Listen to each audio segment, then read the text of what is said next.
Hey, what's going on, everybody? Welcome back to another episode of Guns Locked. I'm Gunther the Great, and today we're going to be looking at Tekashi 6ix9ine and his whole progression and what actually happened to his hair, what happened to him, and why he decided to do these things. But yeah, we're going to take a look at some pictures. Some of the pictures are like, whoa, I can't believe this is what happened. But let's just look at these pictures, and then you guys will be able to comment down what you guys think based off the pictures. Alright, so this is actually like one of his first posts on Instagram. I actually pulled that from here. You guys can see that he has the braids and then he has the beads in, and everything about him super colorful. He has tattoos on his face. I mean, everyone who is big seems to have tattoos on their face, and they have like some sort of hair dye in. So that's one thing. First off, is I think I've mentioned this before, is that a lot of famous people, a lot of people that are coming up as far as like rappers or anybody who's trying to become famous, social media famous or whatever, is they're trying to like make their persona or their the way they present themselves so bright and so vivid to where like people can just like, it's easy to direct yourself to that, because it's just like looking at a thumbnail. It's like you see something that you like and you're like interested in, so you click on it, and then he's got so many people like clicking on his stuff even based off of his looks.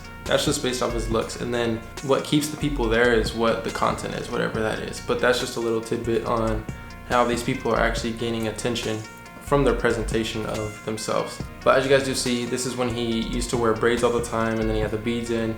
He doesn't wear braids anymore.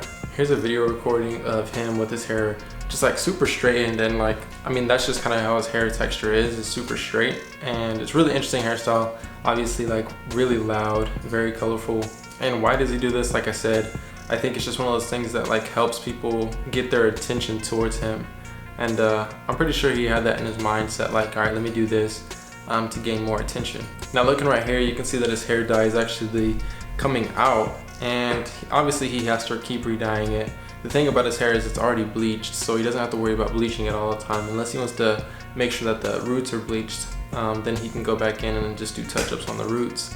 But then again, when it comes down to it, he just has to keep putting color in his hair if he wants to keep that look. Do you guys think, this would be actually really interesting, do you guys think that 6ix9ine will actually change his hair color and actually go with something else, like maybe just one whole color, like a blue, or like maybe a whole red? What do you guys think? Comment down below if you'd ever change it. That would actually be really interesting. But looking at some pictures of before the hair, I found a few photos. This is actually when he's like, looks like kindergarten. You know, he just looks like a normal kid, and then you see him grow up, and then they like totally change.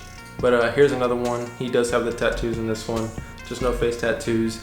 Looks like just a super normal guy. I mean, if you look at his arm, you'd be like, why do you have all these tattoos on your arm, like super randomly? But overall, like, seems pretty normal. Here's one with his hair a little longer, still has the same tattoos, they're just a little more bold. Right here, they're a little more fine print, and then right here, they're more bold. And then you can see that his hair is actually bleached out with no color in it. And I'm assuming this is a little bit before he started blowing up. So, I mean, I think once he started getting a taste of how getting exposure was, he understood that changing his presentation was major key for him to actually get more exposure to people, to get people to click on his stuff. Now here's one recently when he was in court for who knows what, but looking at this photo, I mean, honestly, it looks like his hair is cut. So, I mean, what do you guys think? I mean, obviously he still has his long hair, but it's really interesting to see like different styles of him, you know? I feel like a lot of people these days just have good intentions and then just like make bad decisions, because you see all these people who they speak what they want to happen in the world or whatever. They're trying to like basically preach like positivity, but you see them like making all these bad decisions. They're getting in trouble, they're going to jail, but they are based off of good intentions. And that's the thing, it's like so many people have good intentions, but it's all just dependent on like what you act and how you do things. I'm not speaking about his personal life or anything. His hair is really interesting, the way he presents himself is really interesting, and the progression of his hair is one of the things that definitely stands out on him, and obviously his tattoos and everything like that, because he does have a lot of tattoos based off of just presenting himself. But what do you guys think? Do you think he'll ever cut his hair? Do you think he'll ever dye his hair just one whole color? Do you think he'll go back to his normal hair color? Comment that all down below so I can know. I think it's really interesting, but I want to give a shout out too. So make sure to comment down below so you guys can get a shout out in the next video. Other than that, I'll see you guys next time. Peace.